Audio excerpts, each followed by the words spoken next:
you just laid the bomb on me that you've never watched Full House? No, I have never watched Full House until Andrea Barber and I started doing our podcast, How Rude Tanneritos, which is a Full House rewatch podcast. And it came about because each of us had done an interview on Pod Meets World, which is the Boy Meets World podcast. And we're all really good friends with them. And so we had each been on at separate times. And they asked, like, what's your favorite episode? Or have you watched the show? And we were all like, no, I've never watched it. I mean, I've seen like the pilot or like, but never the whole series all the way through. Never watched every episode. And neither had Andrea. And so it was like kind of a natural thing. Like, well, I mean, I guess we should watch it. And it's been so much fun because it's going back and watching it as an adult is a completely different perspective. Like, it's just so different. And it's also really easy to make fun of the clothes and the hair. For me, and listen, I did watch Full House a little bit. Lauren was like I think she was in like clubs and stuff. But guys. But for my knowledge, what ages were you, like, or what age were you from when you started to when you finished? I started when I was 5 and I was 13 when it ended. Did you? It was 8 years. Yeah. Beg your parents to get you into acting at 5? So I actually got into acting at like 4. I was doing commercials. So I was like a really bright kid. I read super early, at like 3.5. I loved performing. I loved dancing. Anything I could do, singing, whatever, like I would just do it in front of my parents, my grandma, whoever would pay attention. And I would tell my parents I wanted to be a modeler, which was what I called people on TV.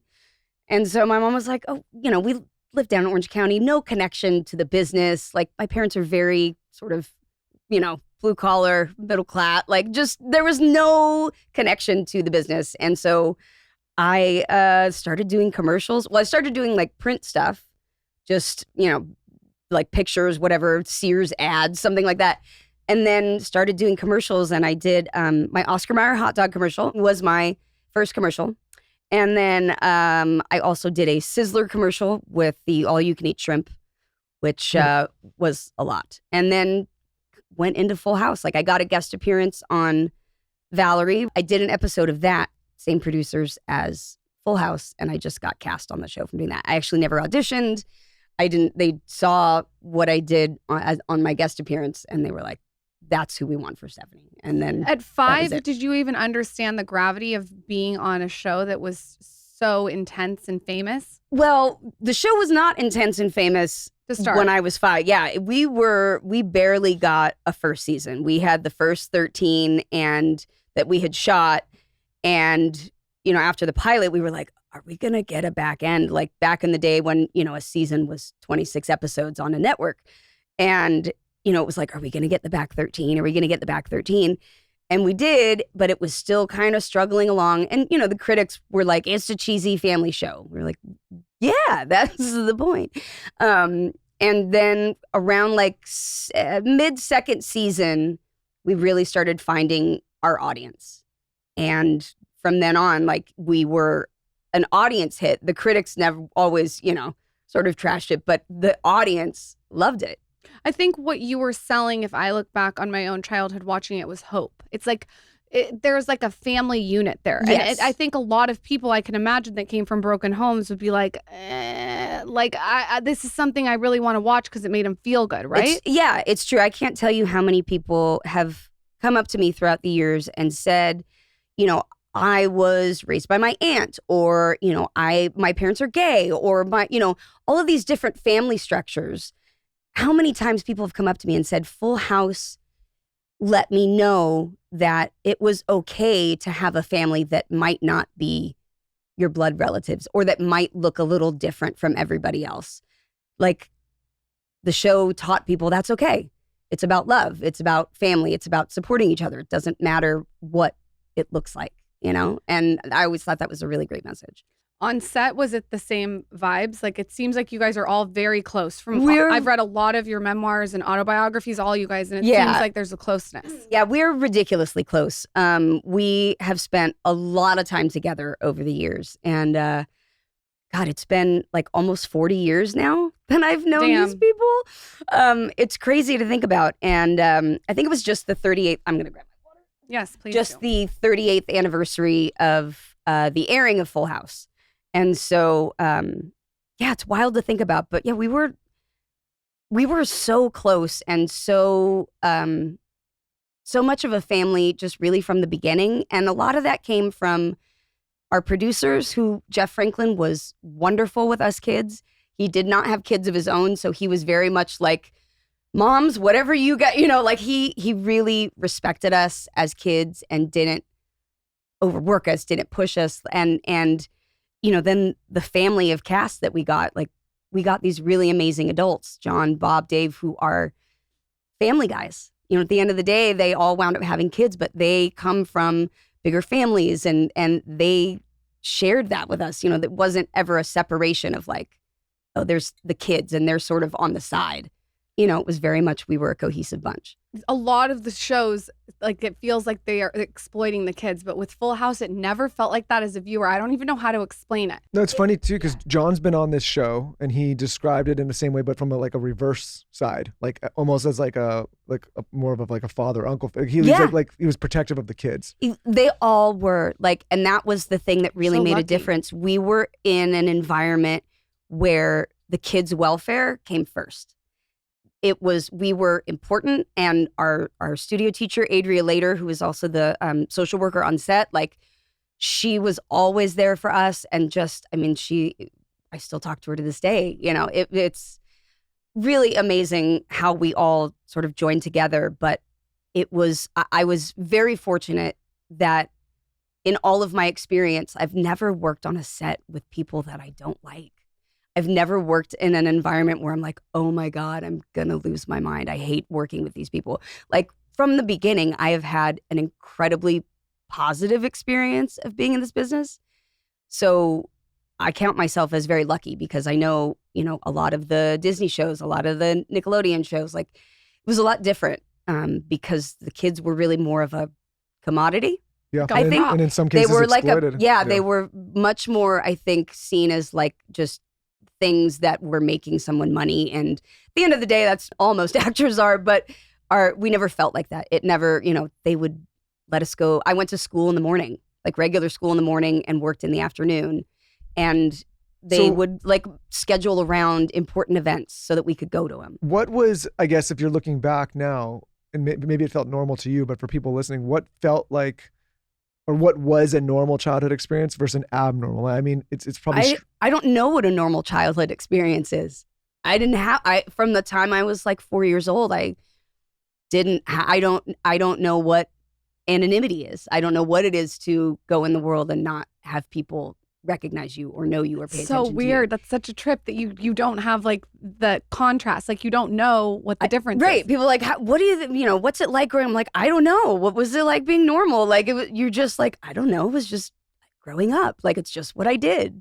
And I loved it so much. And I had so much fun. Like, as a kid, I was like, this is awesome. Like, I get to travel sometimes. I get to work with all these fun people. Like, it was incredible, and of course, as it goes on and you get to be more closer to your teenage years, you're like, oh my God, this is so embarrassing. I can't believe, mortified, because kids are cruel. But like, you should have came to my school. Girl, let me tell you, it would have been the same. You should have came to my school. I told you this off air. I was literally the vice president of the Jodie Sweetin fan club. And this is before, like, this is when computers are... Oh, right, like, right. It wasn't like how it is. This like, was the dial-up. This was, somebody can't be on the phone. What did you do in the fan club? I snuck on my dad's computer.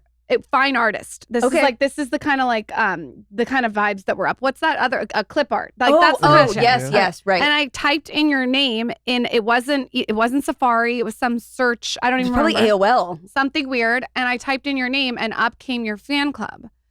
And it was like a chat room about how much everyone loved you. And we would just chat in the chat room, and then it's funny. You were chatting with in there? I forgot that I did that, and then when I started to do the podcast, I Googled my name, and up popped Jodie Sweetin fan club.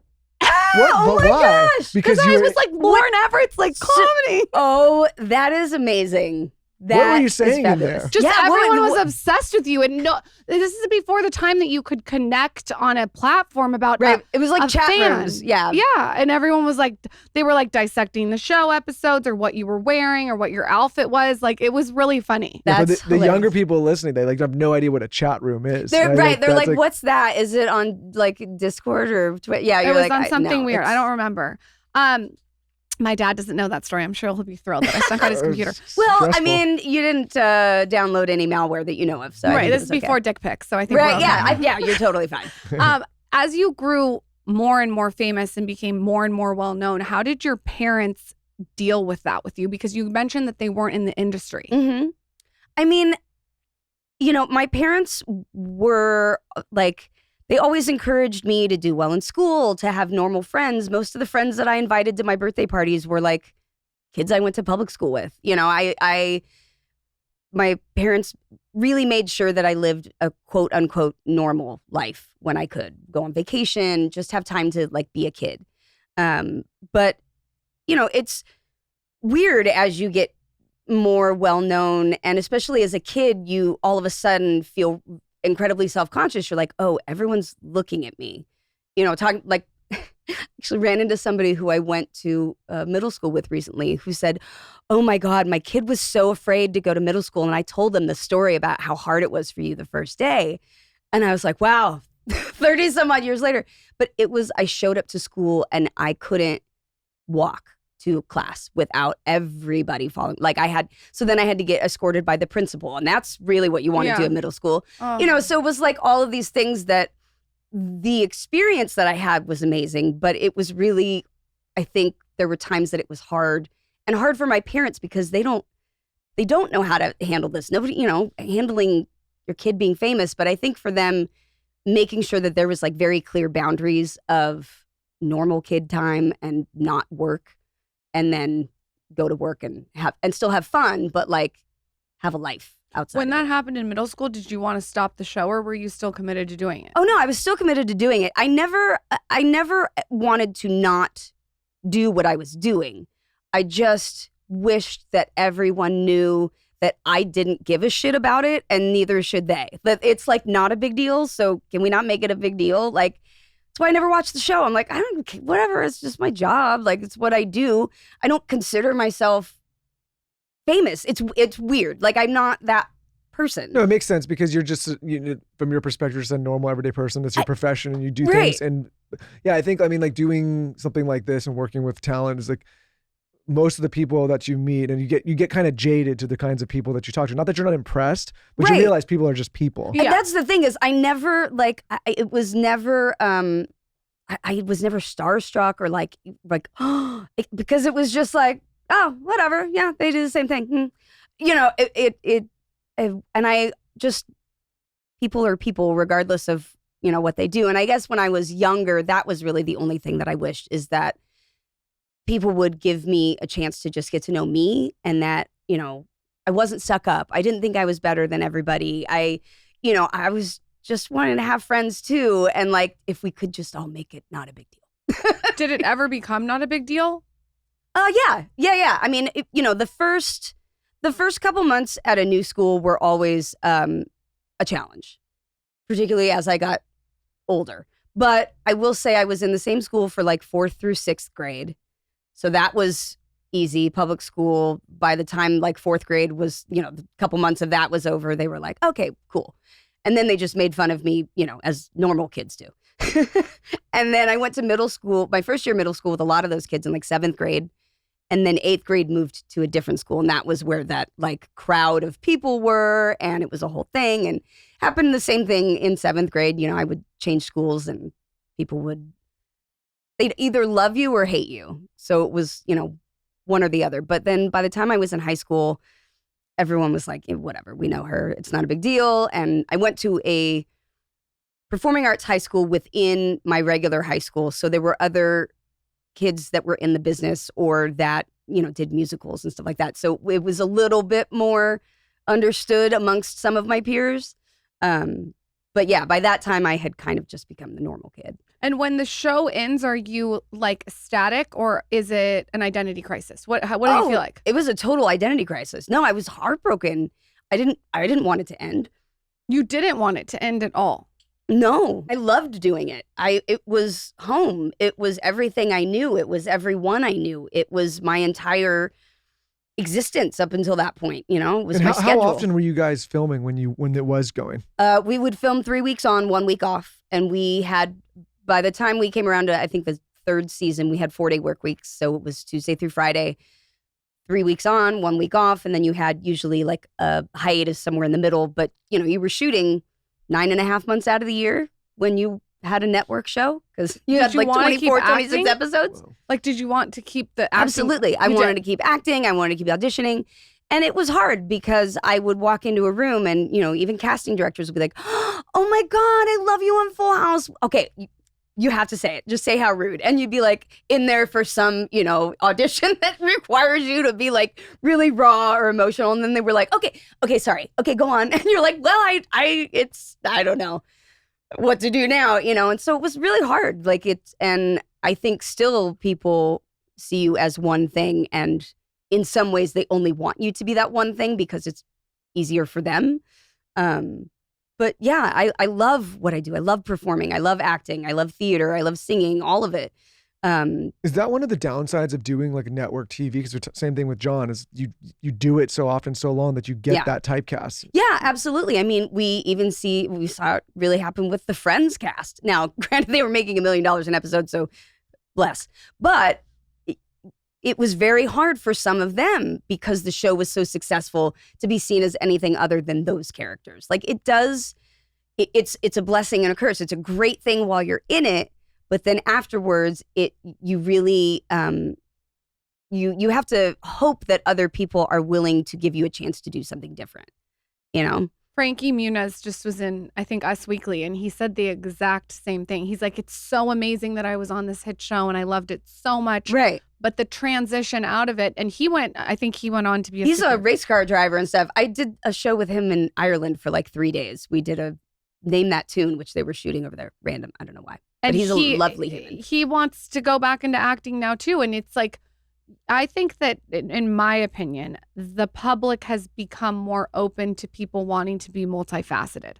I think when you were growing up, like it's probably hard because it does seem like they want to put you in a box and label it. For sure. And it's still, I think now that I'm a little bit older and even coming back and doing Fuller and then kind of coming back from that, I think people, yes, it was the sitcom and it was the Tanners and all that continuation, but I think people saw me like a little bit differently than that. And, you know, doing like stand-up comedy and stuff like that too, I think is people are starting to see me as something a little bit more than Stephanie Tanner. The other day I saw you, and this might have been in the same magazine, you declared that it was Potato Day. Oh. What? Why? Yeah, I'm obsessed with this. Can you tell us what a potato day is? Potato day. Sometimes you just need a potato day. And I am a person who is going all the time. Like I'm doing 3,000 things at once, but I never give myself credit for doing it. I'm always like, you could be doing more. You should be doing more. You're lazy, you know, all this stuff. So I would try and like cram everything in and just be busy all day. And then what I realized is that some days you just need to literally be a potato. Yeah, I do, Michael. Okay. You just need to.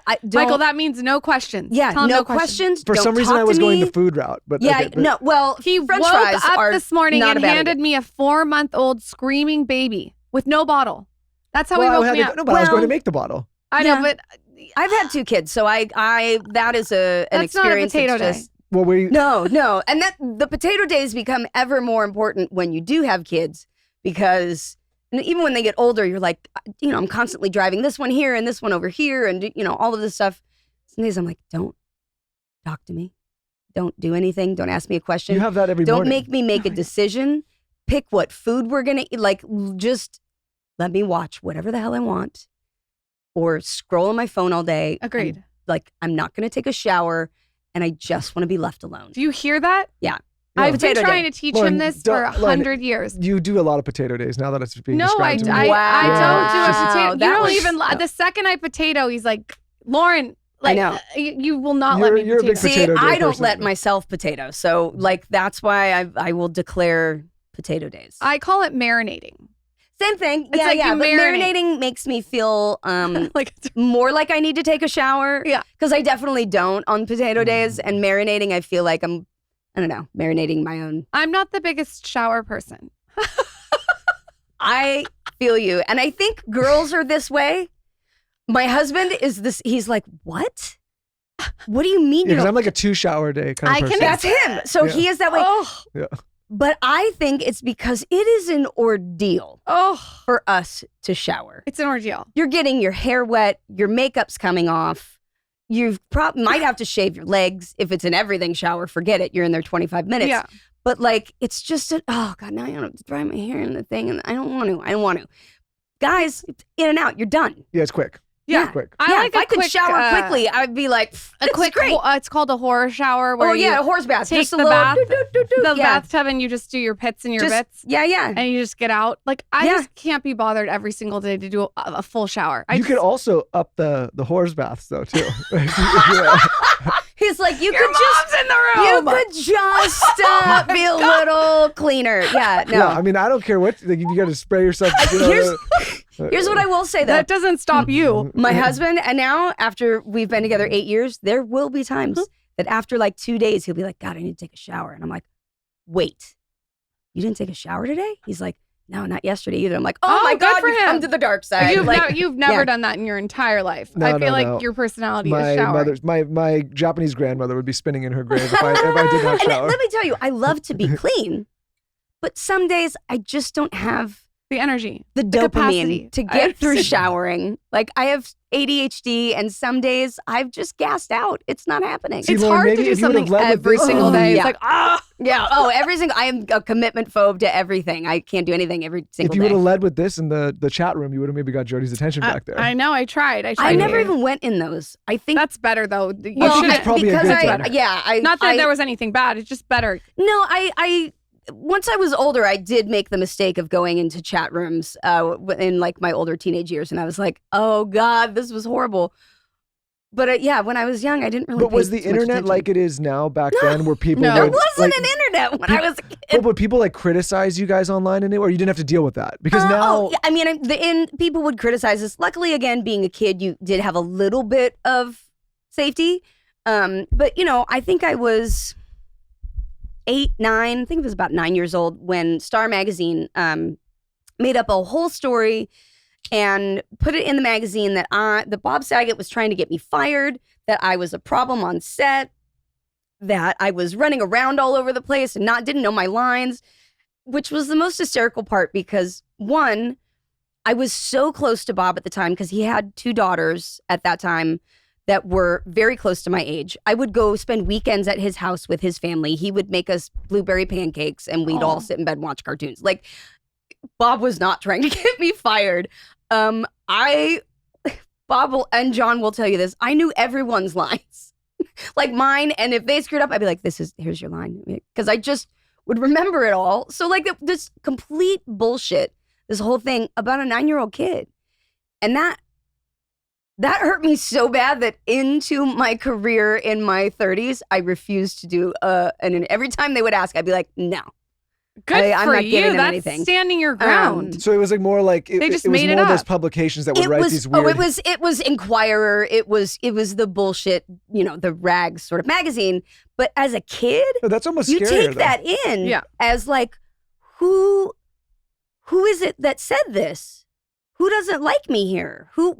I'm not safe in a place that I didn't think had anybody that was gonna go outside and say anything. You know what I mean? Like it just You were literally having hit pieces written on you at 9 years Yeah. old. And people that, listen, I've had my fair share myself. So I'm oh not, yeah, so, yeah. but As it- an adult, you're like, suck it. But it's one thing when you have strangers commenting on things, is like but it's a different thing when there's an actual publication in business that is Right. quote unquote respected writing it, especially at that age. I Yeah. imagine that was really challenging. yeah, it was like stuff like that was really weird. It was just weird and hard, and it was always weird because I'm like, who's just making up stories about people? Like, I mean, even now when people are like, I just making up entire things, I'm like, need to get a hobby or something. Like, it's just, it blows my mind the amount of, the criticism and, hate that has always existed for anyone in the entertainment business. But to go for a 9-year-old is pretty rough. It's usually,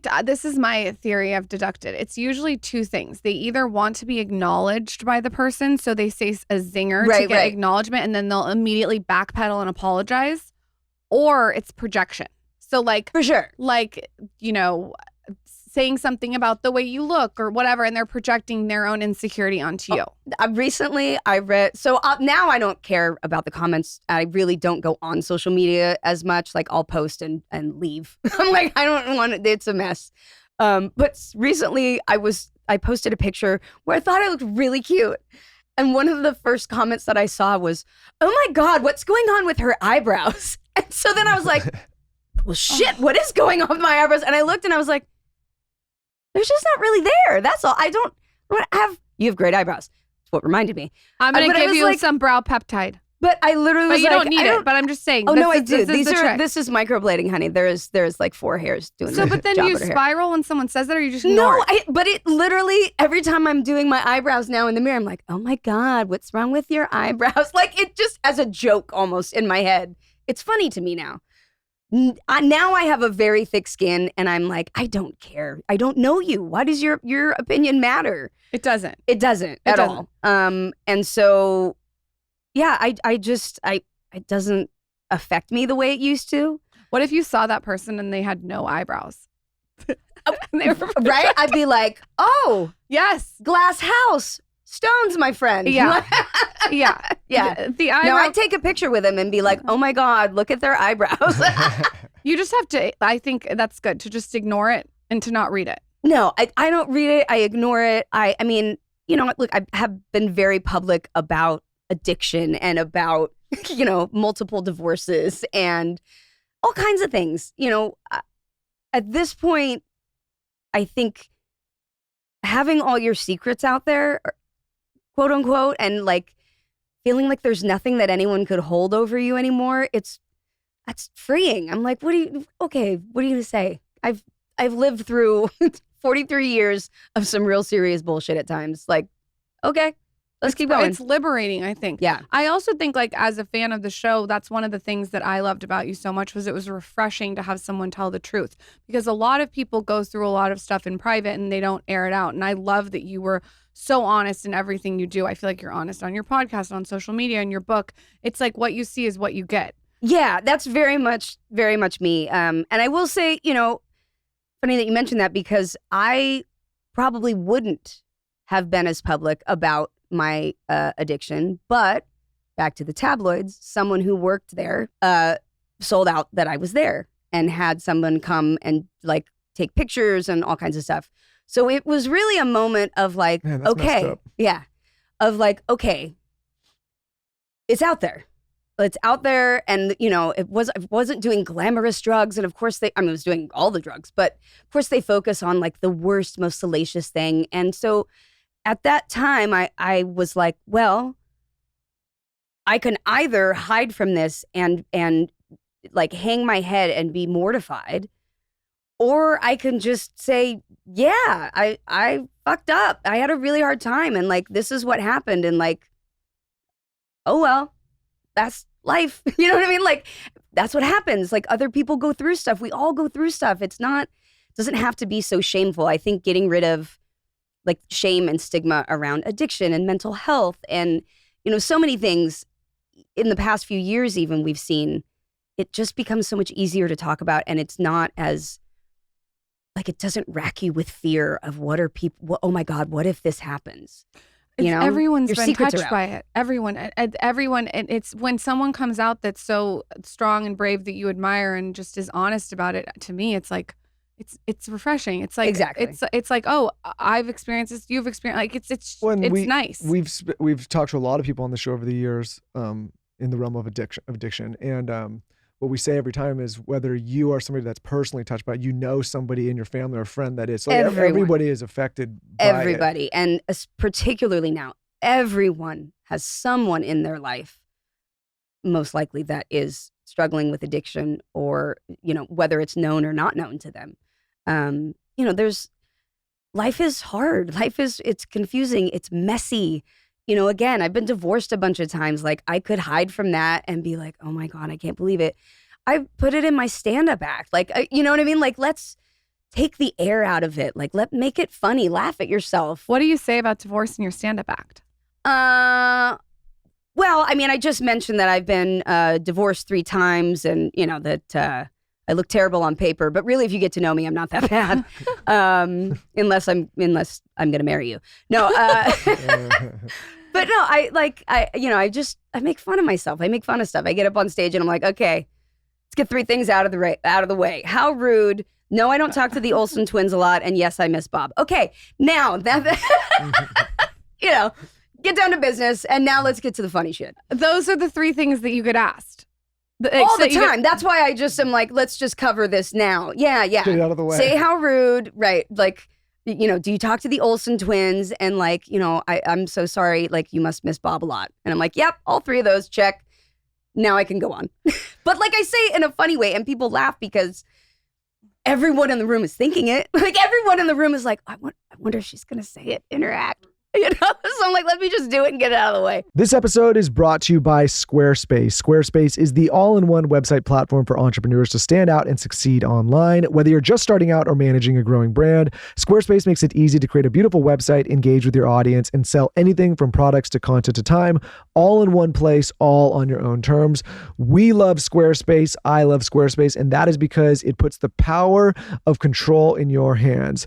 As content creators ourselves and online store curators, we spend a lot of time online, but here's the thing. All of these third-party social platforms, you do not own. They're not under your control, which is why it's so important to own your own website, your own domain, your own e-com store, so that you can control your destiny online. Whether you're looking to create blog content, an e-com store, sell courses, subscriptions, if you want to build a newsletter, whatever it may be, these are all things that you can own. The reason we chose podcast as a medium is we own our RSS feed. We're not at the mercy of these third-party social platforms. With Squarespace, you can do all of this, and it enables you as the creator and owner to control your own destiny. Long gone are the days of having to hire 18 different teams and people with exorbitant costs. Now you can do this all cost effectively on Squarespace. So if you've been thinking about building a side hustle, building an online business, even just building a content hub for yourself as a hobby, Squarespace can help you do it. All you have to do is go to squarespace.com for a free trial. And when you're ready to launch, squarespace.com/skinny to save 10% off your first purchase of a website or domain. Again, that is squarespace.com/skinny. Let's take a quick break to talk about Element. Having the proper electrolytes in your diet is such an important thing.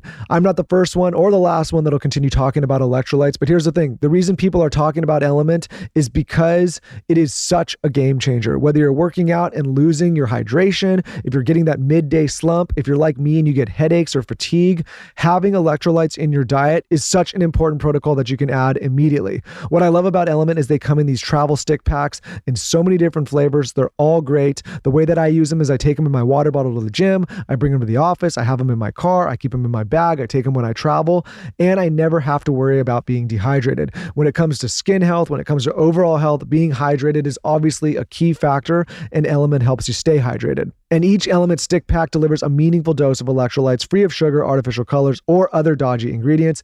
Element is formulated for anyone on a mission to restore health through hydration and is perfectly suited for athletes, folks who are fasting, or those following keto, low carb, whole food, or paleo diets. So check them out right now. Element is offering free sample packs with any purchase. That's 8 single serving packets free with any Element order. This is a great way to try all 8 flavors or share Element with a friend.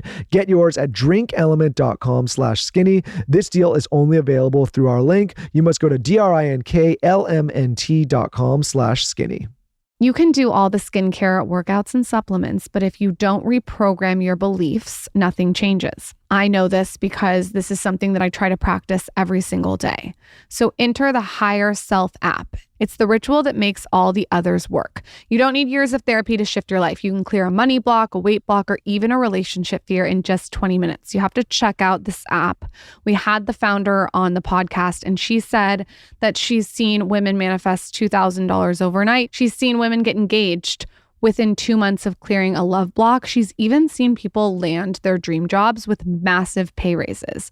The transformations from this app are insane. You may have seen the app because it's featured in Forbes, Fast Company, Business Insider, and holding a 4.9 App Store rating.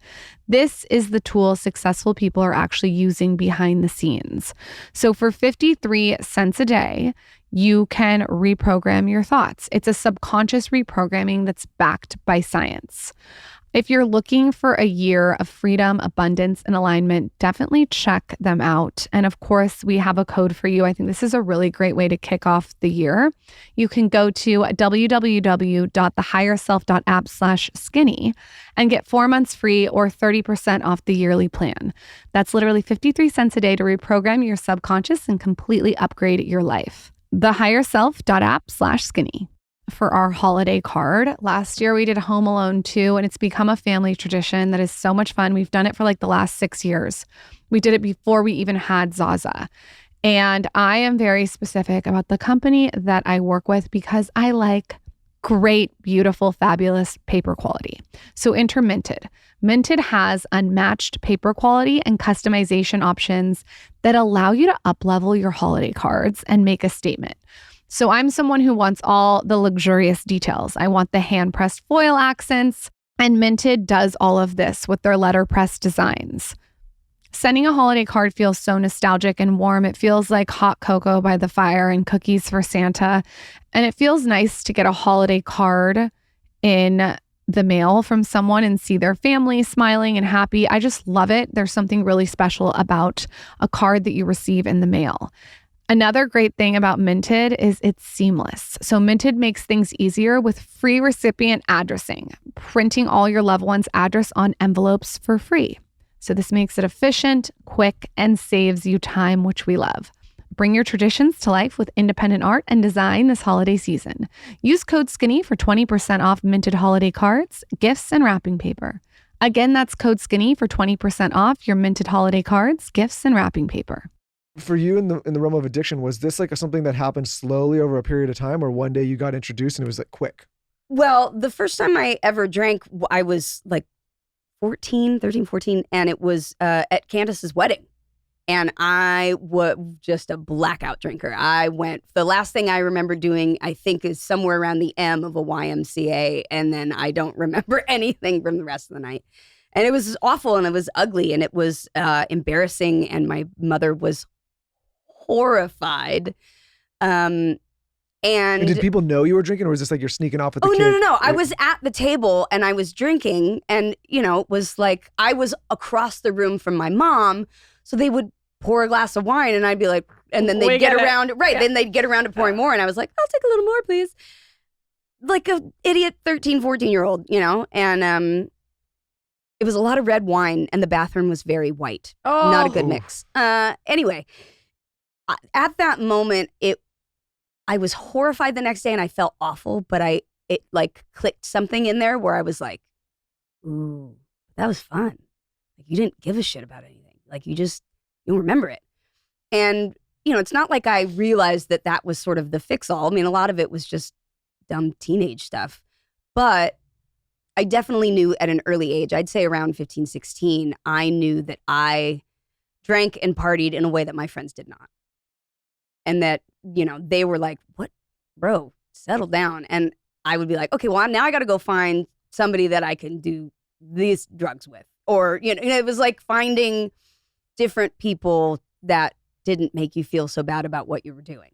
I mean, I can imagine if I was on TV at your age, it's like you get dopamine in a way that like the normal person doesn't. So right. It makes, to me, like it makes sense that as you get out of that, you would keep chasing it. I understand sure, that. Like for sure. I mean, and I didn't realize also, I got diagnosed with ADHD later in life, and I'm a nightmare with it.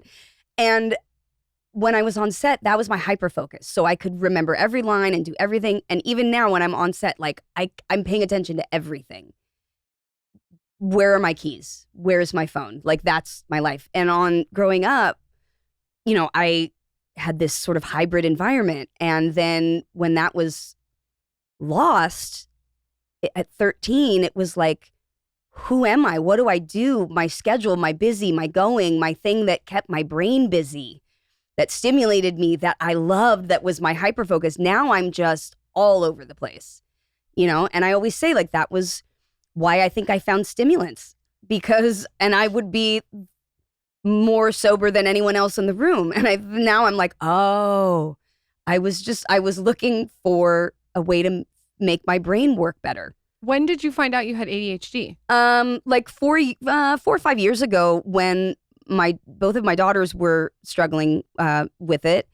And, you know, there's all these forms you got to fill out, and I'm filling it out for them. And I realized, oh, as a child, I would have scored myself higher on these things than I'm scoring them. And even now I would score higher. You know, this is really bad. And I was like, oh, wait, this is all ADHD. Like it really explained a lot of things in my life. We just recently had Busy Phillips on the show, and she was talking about ADHD because I think she struggles with the same thing. She said that almost the exact same thing. She was filling it out. And same thing. And I will say that is a really common story among women, among moms, because we show ADHD differently. We're not the hyperactive, jumping around, can't sit still like boys are necessarily.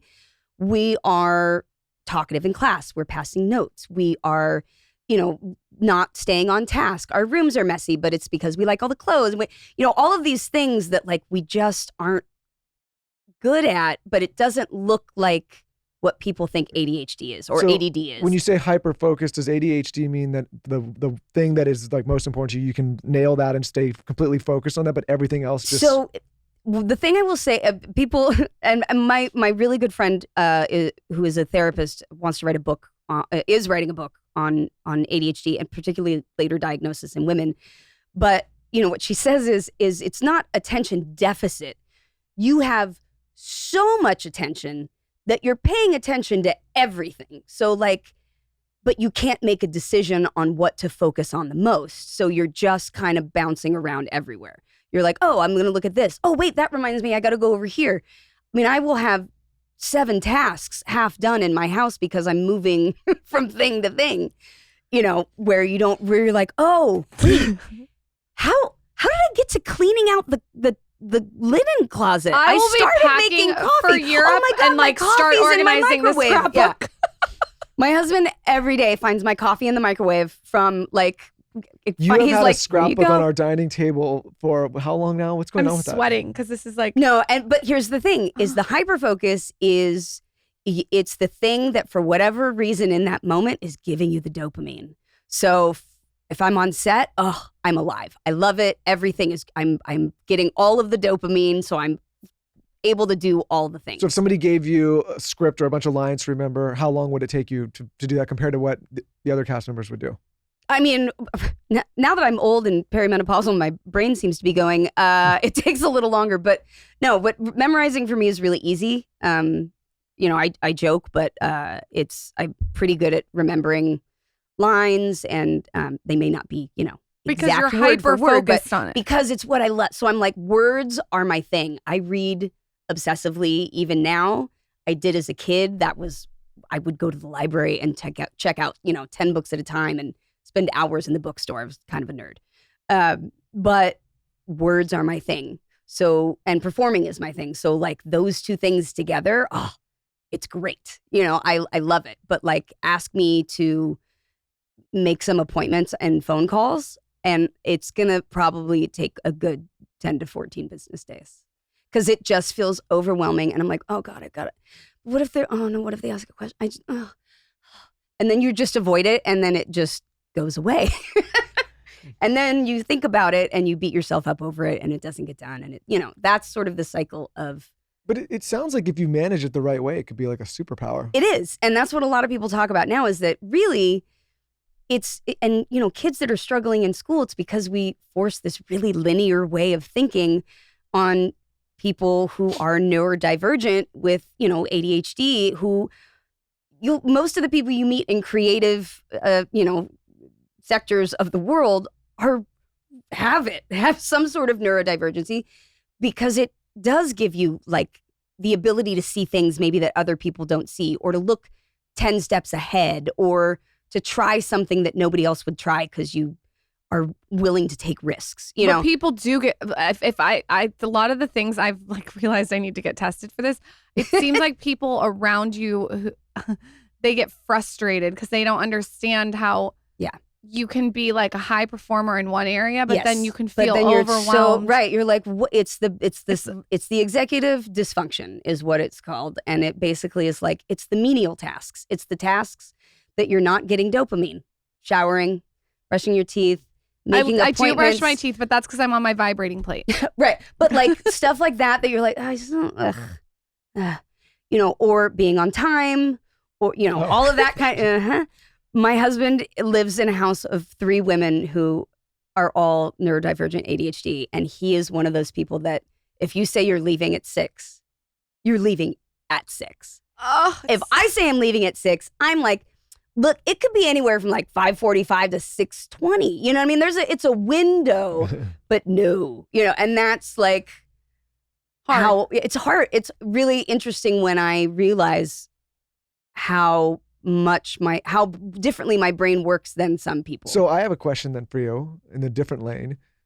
Knowing that about yourself, what is the best way to interact with someone with ADHD? Like, say you don't have it and you want to be. Are you taking notes? Well, I'm wondering now how you like. What would if you did want to be out the door at 6, but you know you have like how do you make a very specific like agreement? Okay, we're leaving the house at 6 o'clock. I'm going to be ready by 5:45. Which means, and then you got to really do the work, back it up, and give yourself 20 minutes of cushion time. 20 minutes of, I don't like my outfit. 20 minutes of, I messed up my makeup, you know, whatever. Build that into. But your husband has to do that? No, I'm pretty good now at being like, oh, okay, I got to do that.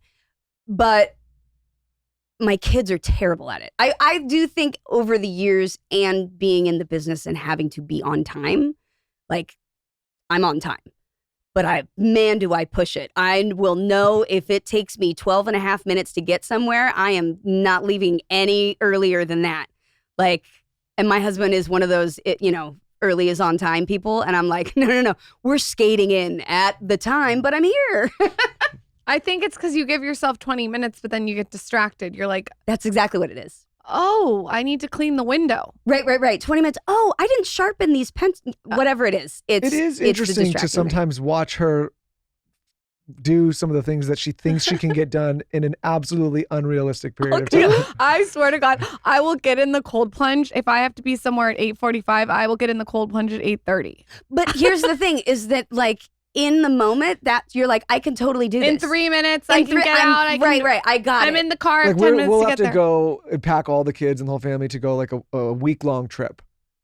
And I'm like, my stuff's done the day before. It's an hour before the flight, and she's not. And it's unbelievable to me. Oh, so packing. I love organizing, and I think it is because my brain feels so scattered that I really like things to be organized. So when I pack, I have my little packing cubes and all this stuff, but it takes me forever going back and forth.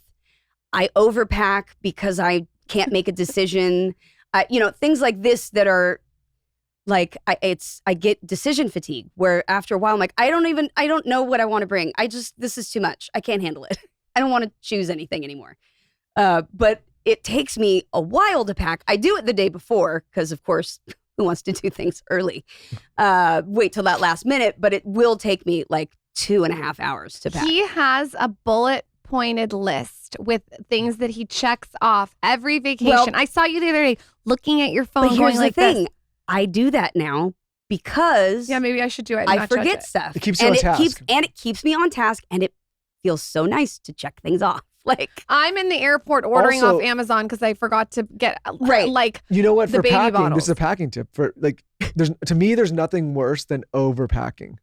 But that's a guy thing though. But to me, to girls, women, most femme people, there's nothing worse than underpacking. Okay, because what if something, now we're going somewhere, now I need like something a little bit nicer, and all I brought is t-shirts. Lisa's dying right now because she brings like the smallest little bag this big everywhere she goes with like a couple outfits and a pair of shoes, and it's like good to go. Well, my husband can travel for a week with a backpack. I'll watch her get to a place and what happens is the reverse when you get there. There's so much stuff that then you are overwhelmed on where everything is, and it's just a pile. No, see, when I travel, again with the organization, I move in. If I am somewhere for more than 2 nights or 2 nights or more, I am hanging everything up. I am putting all of my product out. Because you like to organize. Because I like to organize, and it helps my brain feel settled. So I think like I've found little ways that help my brain feel a little more organized. Like I journal in the morning now. I have this awesome journaling thing, Silk and Sonder, that is like this women-owned company that I love. And it's like bullet journaling, but it's very much like 10 minutes. 10 minutes in the morning, and I write out my day. Even though I have it on my phone, I write out my day. And for some reason, that sticks it in my brain. Like it's easier and less overwhelming. I like that too. On my phone, I'm like, oh my God, there's so many dots. There's so many things. Everything looks crazy. But when I write it down, I'm like, really, I have like 2 things, an appointment, and a phone call to make. And you can cross it off too. Oh yeah, it's so good to cross it off. It just feels good. Right. You said anyway. Sorry for taking us down. No. We love it. We love it. You said Dancing with the Stars was one of, I think you said it was one of your most like cathartic. I mean, I don't want to quote you, but it was one of the physically hardest things I've ever done until I did Be on the Edge, where I lived in the jungles of Panama for 2 weeks outside. That was then that took the cake and ran like Ironman competitions every day. It was like these gnarly physical things. Why did you want to do that? For that exact reason, that it's absolutely like, when else am I gonna go to the jungle for 2 weeks and like stress test myself? And I'm also one of those people, I like the risk taking. I like pushing myself. My mom said the same exact thing though. She was like, what is wrong? Why would you do that? That sounds like a nightmare. Than you thought? There's really no way to describe it in the moment. It is, I mean, we were sleeping outside on just bamboo, like rough bamboo, no pillows, nothing, pouring down rain, snakes, the monkeys were stealing our food, just everything. And it would pour down rain because we were in the rainforest with like in the rainforest, pouring down rain to where you'd hear like trees falling places. And you were like, did you want to go home? No. The thing is you were the only person who could like ring the bell, and we didn't vote people off. It was all for charity. So it was all about how far am I willing to push myself. And when you got to go home, were you so happy? So yes and no. So I made it to the Final Four. Okay. And it was me, an Army Ranger who was a country star, and 2 NFL players, Colton Underwood and Ray Lewis. Okay. Ray Lewis is tough. That's pretty cool. Ray Lewis is badass and saved my ass at one point from like drowning, basically. But it was, I have a really bad injury on my left ankle from a stupid thing that I broke it like really, really badly, like 8 years ago. Plate, pins, the whole deal. And it was really starting to bother me. And it was starting to get to where I was like, I'm going to break my ankle. Because you're running through creeks, climbing up ladders, doing wild, ridiculous things. And I was like, I don't know if I can do this. And my bigger thought was, it's going to be teams of 2. Whoever gets on the team with me is automatically at a disadvantage. Not that I'm not badass and tough, but I'm not a 6'4" football player or an Army Ranger who has trained in the jungles of Panama and lived there for months at a time. Like I am not that. So overall, I was like, I think I'm ready to go. So I made it to the Final Four, but instead I tapped out and I switched places with Coach Mike Singletary, and he took my place instead. And I was like, I'm good with that. Because I knew I made it. I was like, I made it to the end. I knew I did it. But in that moment, I was like, I'm not going to help someone win the most they can. And I don't want that. I'm okay with going home now. I'd rather have your ankle, that sounds smart. Yeah. I mean, I'm not a smart person when it comes to taking good care of myself. Like I've broken my ankle multiple times. First time I did it, I just shoved it in a tennis shoe and walked around. You're not into self-care or any of it? No, self-care is great, but I am not one to, like, if I'm sick, I will keep going unless I am dying, because I think I worked as a kid and it was like, you don't get sick days. You got a cold, you got the flu, you got to take some Tylenol and you got to get up and go. So I've learned, like, there's this ability to push myself, but I also think I like a challenge. I like extreme challenges. I like something that's hard. I like to test my mental strength, And I think some of that risk taking probably has been really an asset in some ways. And it also has, definitely put me in situations that were really stupid and dangerous. But at the end of the day, I made it. At what point in your drug use did you start to think like, hey, this is going too far? Or was there a moment, or was there like an intervention? Or I mean, it was always that was the point. You know what I mean? Was to go too far. Like I was not a person who was like, oh, let's just like sip wine with dinner. I was like, if we ain't doing a bottle, what's the point? You know what I mean? So it was like, I always knew that my goal was like blackout drinking or just getting as wasted as possible. And, I think I knew for a very long time that I was heading down a road that I was, it was going to be jails, institutions, or death, like they talk about in 12-step programs. Those are like become your 3 options. And I was getting very close there. I mean, I did not think I would probably see my 30th birthday at the way I was going in my like mid-20s, like 24, 25. And I didn't plan on it. I was like, I guess this is what we're doing. And then life changed. I got married again and quickly found out that I was pregnant after that. And then it was like, okay, so this is what we're doing now. And, everything changed. It was up and down. It wasn't perfect. I haven't, had a perfect journey, but that really was the thing I think that changed everything. Was like, oh, okay. It's like party time's done. Like you gotta take care of somebody else. I gotta take care of somebody else. And also like, oh, I did make it this far. I am a mom now. Like, oh wow, okay. I didn't think I was gonna like make it to this. Now what do I do? So how did becoming a mother change you as a person? I think I realized that it's not all about me anymore. And, and that's hard because, I think moms are expected to give up everything when we have kids.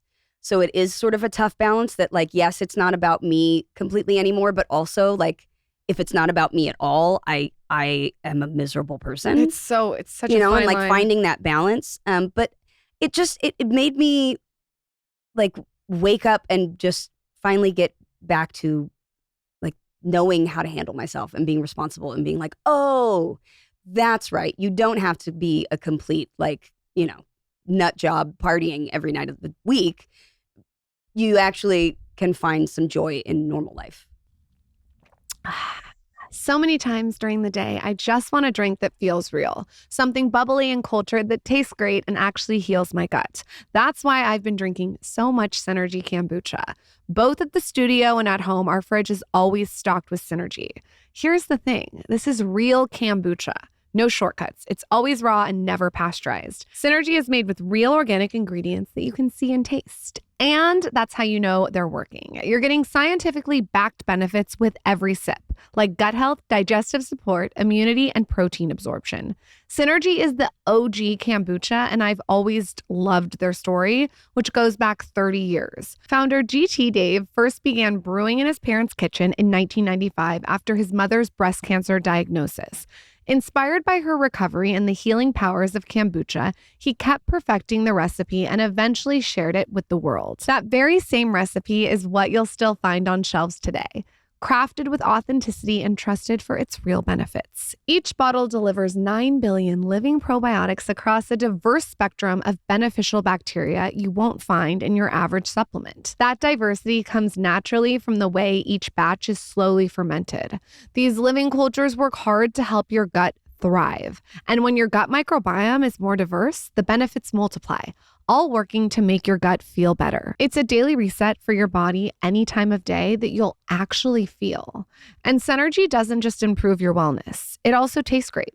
There are over 20 bold flavors, so you'll definitely find one that you love. I've been into Synergy forever, and I usually gravitate towards the tropical flavors, but this fall, I've been reaching for more flavors that celebrate the season. Honeycrisp apple, cranberry, blood orange. They really have a flavor for everyone.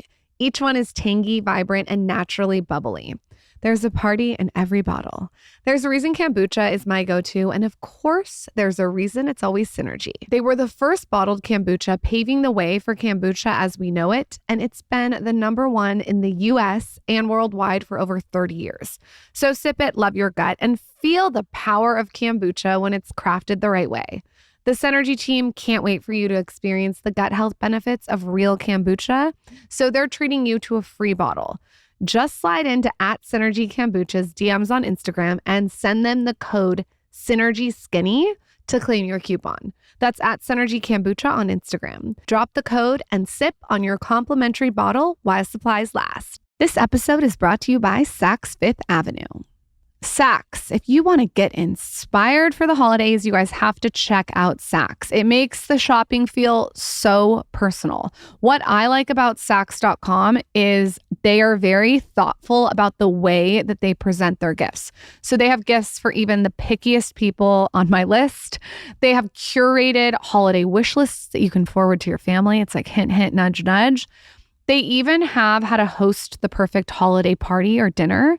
Everything on your agenda is covered. Holiday parties, staying cozy at home, traveling, and going out. I just love that you can get it all in one swoop. I am a sunglass fanatic. I love sunglasses. I love to see what's new, and they have the best selection. So if anyone's shopping for me, feel free to go on their site and check out the sunglasses. If you want an easy way to find holiday gifts and inspiration with meaningful situations specific to you, check out Saks. You can really get all your shopping done there for the holidays. To be able to check out and get the kids covered and your husband, maybe your wife, you can get your girlfriend, your boyfriend, your coworkers all in one. It does everything. And I just love that there's gifts for everyone. If you're looking for a multifaceted gift, go check out Saks.com. Shopping should be personalized and easy this holiday season. Make sure you head to Saks Fifth Avenue for inspiring ways to shop for everyone on your list. I am all about the fiber. If you have been listening to our show, you've realized that I am really leaning into fiber lately. So I've always done protein first at every meal, but I was realizing that I was maybe missing the fiber. And I just feel like it's really essential, especially if you eat a lot of protein. Fiber is amazing for weight loss. We also learned on the latest episode with the founder of Belly Welly that if you're on a GLP-1 and you're dealing with digestion issues, you need to have a really great fiber. So enter Belly Welly, okay? Belly Welly fiber is the only 4-in-1 fiber. It contains fiber, probiotics, collagen, and electrolytes. There's nothing like it. Fiber binds to excess estrogen and flushes it out of your system so you can get your hormones in check. Fiber is even so amazing for your skin. It makes you glow, and you notice a difference in just a week. I started taking fiber after this episode. I mean, I was always like into eating my fiber, but I wanted to take something as well. And I've already noticed a difference. It's been probably like a month and I'm loving it. I'm telling all my friends to get on the fiber train. Protein's all the hype, but you have to pay attention to your fiber intake. You want to clean everything out. You don't want protein just sitting in your stomach. When you bump up your fiber intake, everything improves. Hormones, skin, weight, and mood. It's really like the best biohack. Next time you're at Target or Walmart, look for the bright pink Belly Welly lid or grab it on Amazon or bellywelly.com today. That's bellywelly.com. This episode is brought to you by The Skinny Confidential. Okay, we just launched a new colorway. So now you can tape your mouth shut at night with our navy and our white mouth tape. It is so chic. I actually have the box next to me right now. These tins are so major. I love, love, love taping my mouth shut every single night because it encourages nasal breathing, which is so good for you. It like instantly relaxes your nervous system. And I also noticed that it supports my tongue posture, which makes my jawline stronger. I have had the best experience mouth taping. I wouldn't dare go to sleep without my mouth tape. And now I can do it in the chicest way. You definitely also want the navy tin. It's so cute. This is a limited colorway, so definitely go shop it now.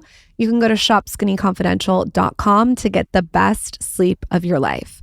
That's shopskinnyconfidential.com. When you watch yourself back now after all these years, what kind of emotions pop up? Like, do you recognize anything in yourself? Because I imagine it's strange to see yourself as a grown woman that's an adult with kids and a family, and then see yourself that young.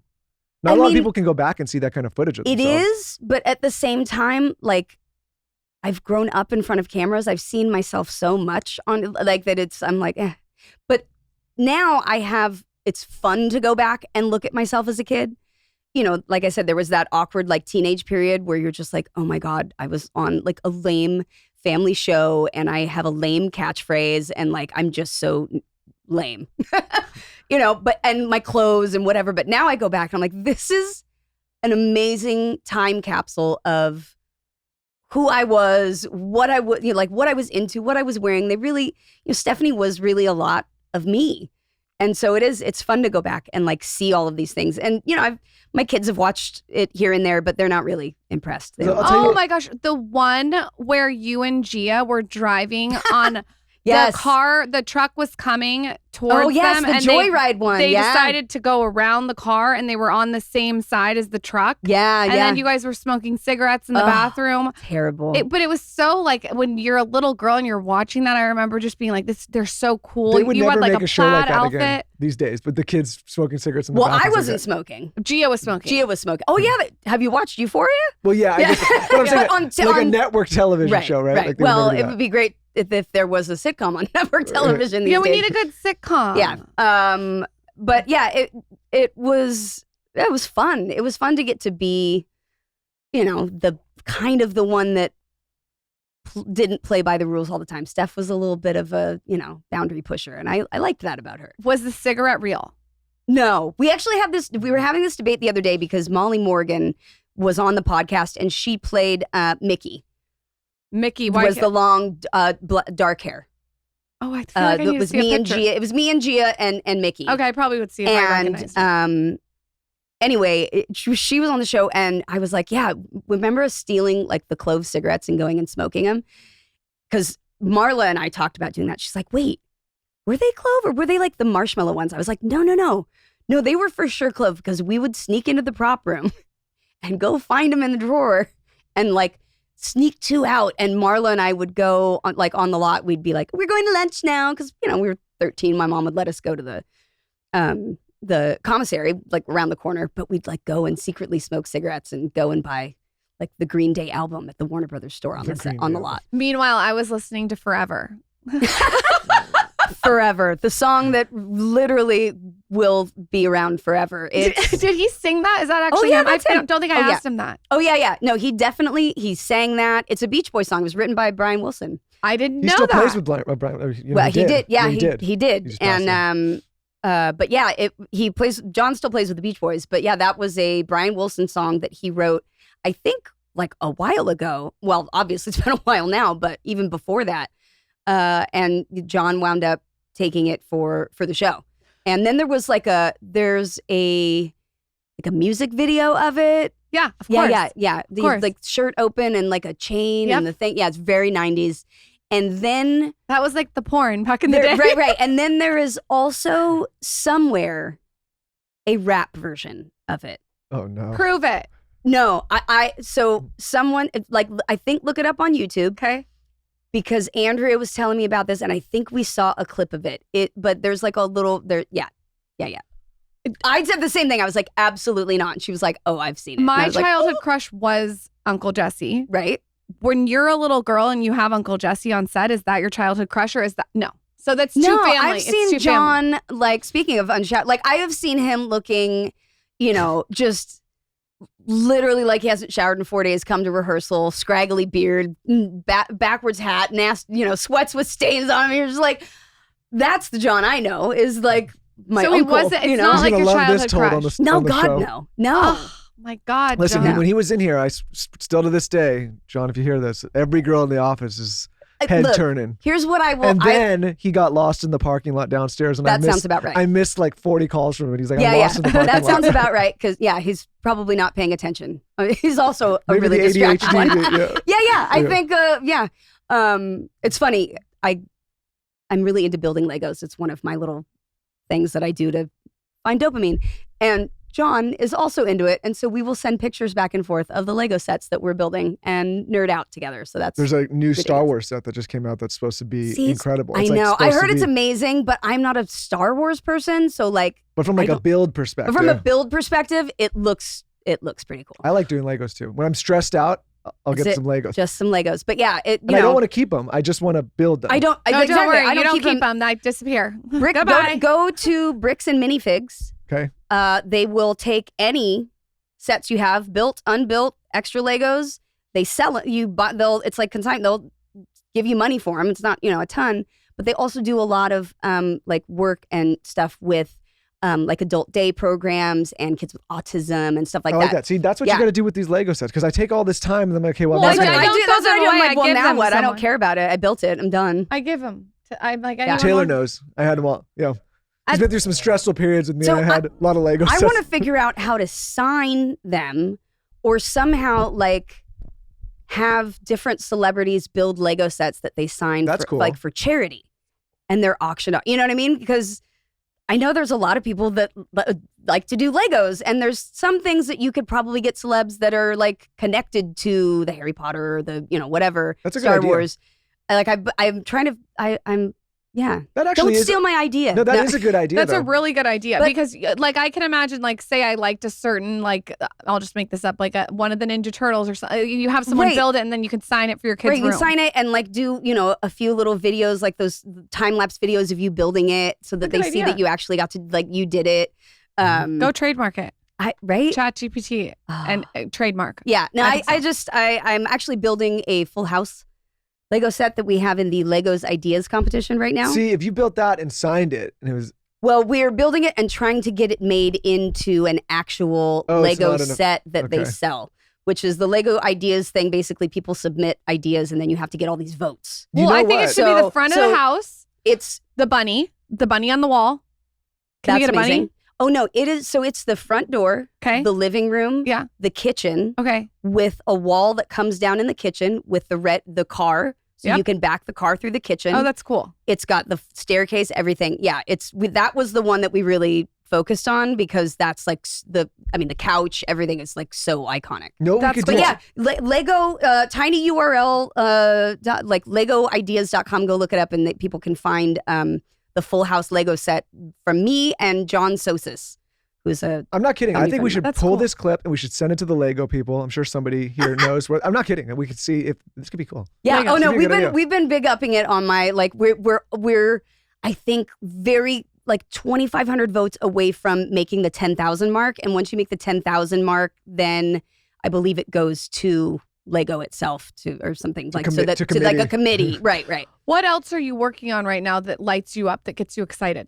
One of the things that I'm doing that I love, like I said, stand-up comedy, but I have this really fun and ridiculous show that I do here in LA. It's a live comedy show. It's called Smoke Show with Sweetin, a comedy pageant. And we take 3 comedians and put them through the most fucked up, ridiculous beauty pageant that you've ever seen. And it's hilarious. Like, give me an example of what you mean.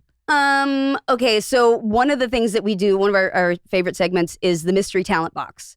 So my producers and I come up with talents that they will have to perform, but they don't know what it is. Got it. So like last time we had somebody pulled out an auctioneer, but then I gave them what they would be auctioning off, which was some really strange tentacle dildo.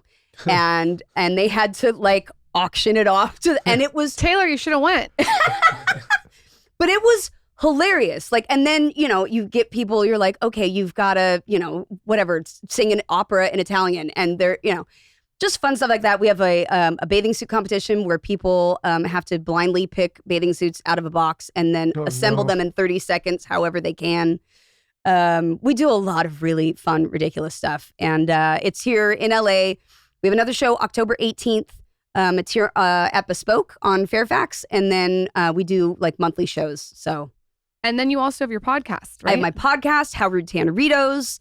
I'm super excited with that. It's been doing really well. We're on like halfway through season 5 of Full House, of the rewatch. So I think we've done, I don't know how they break up podcast seasons anymore, but we're 5.5 seasons into Full House of watching. So we've made it pretty far. Yeah.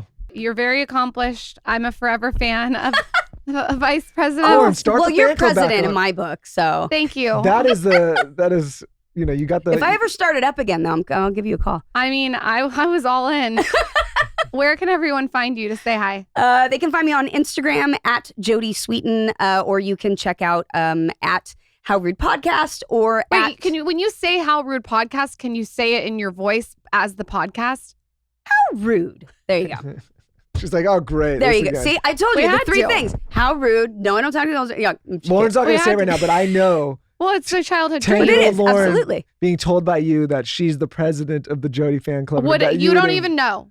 Yes, And then she would've Uncle fainted. Jesse, between you and Uncle Jesse, like it's that's like it. Your dreams have been accomplished. they have been You accomplished. can quit now. Yeah. Shut it all down. Yeah, shut it all down. Shut it all down. So many outfits I copied. When you said you guys are looking at the outfits, I'm like, oh my God, I copied the outfits. Oh yeah, I think Andrea and I were talking about maybe doing a costume contest this year, like for the podcast, having people submit the best costumes. From 'Cause when she they does were a Kimmy little Gib- or now? Well, she does a Kimmy Gibbler costume contest every year where people dress like Kimmy, and it's amazing. So we're talking about doing one this year, or she and I were talking about dressing up as each other's characters. You know what Full House is? I always don't say this right. What's the perennial? Perennial. It's a perennial seller. Yes. It's something that it doesn't matter how old, how young. It's like you can watch it now. Right. You can watch it then. It's always iconic. Yeah, and there's like new generations sort of coming every few years. Somebody that's our age is like, oh my God, I just introduced my kids to, Full House. Or the kids watched Fuller House. And then the parents were like, oh, if you like that, go back and watch the original, So it's crazy. I need to watch Fuller House. Okay. That's what. So I haven't watched those ones either. So You don't. gotta Yeah, do- that's you got to do a rewatch of that. And then, Right. but also, is my daughter old enough to introduce her to Full House? She's 5. oh yeah. Okay. That's a It was good made. one. It's made for kids. Yeah. There's nothing.